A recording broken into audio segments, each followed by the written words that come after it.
Welcome, Ukraine war update today. An air raid on Ukraine's northeastern city of Kharkiv has killed at least one person, as 3 people were killed in the southern city of Kherson amid renewed Russian shelling. Zelensky said in his video address, "Today, the Russian army has been shelling Kherson atrociously all day. 2 women, nurses, were wounded in the hospital. As of now, there are reports of 6 wounded and 3 dead." The front in southern Ukraine has been considerably quieter since Moscow withdrew from Kherson city in November last year.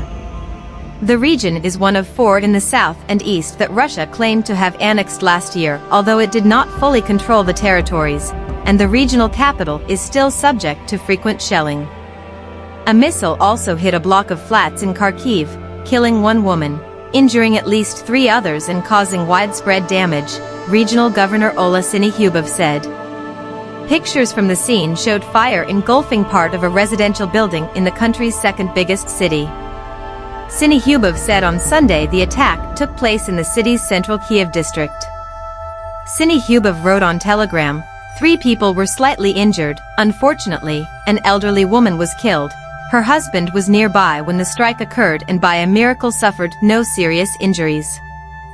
Syniehubov told the Suspil media outlet that rescue teams were searching for another missing elderly woman who they feared had been trapped under the rubble. "The 4th floor has been destroyed. This is an old building," he was quoted as saying. "We understand that the 2nd and 3rd floors were heavily damaged. The entire section of the building is no longer fit for habitation." Ukraine's military said on Sunday its forces repelled an attack in the area of Blahodan in the eastern part of the Donetsk region, while Russia's Wagner private military group said it took control of the village. Units of Ukraine's defense forces repelled the attacks of the occupiers in the areas of Blahodan in the Donetsk region, the General Staff of Ukraine's armed forces said in its daily morning report, referring to fighting on Saturday. It added that its forces repelled Russian attacks in the areas of 13 other settlements in the Donetsk region. The Wagner Group, designated by the United States as a transnational criminal organization, said on the Telegram messaging app on Saturday that its units had taken control of Blahodan.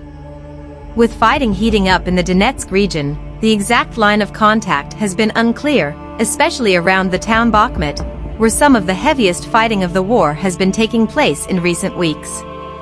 The Wagner Group has made premature success claims before.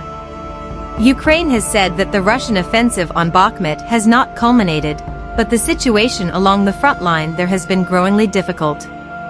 President Volodymyr Zelensky said on Friday that it was acute.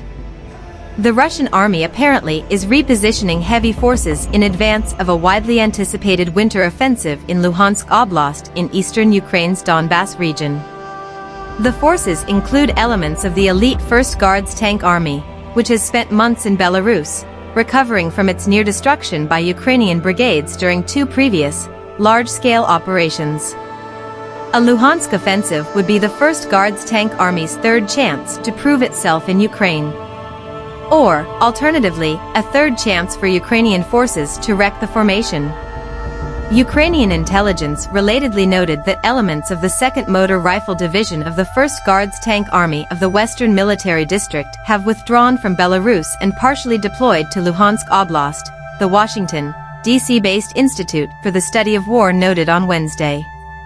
The 1st Guard Tank Army oversees 2 frontline divisions, the 2nd Guards Motor Rifle Division and the 4th Guards Tank Division, plus a few separate brigades.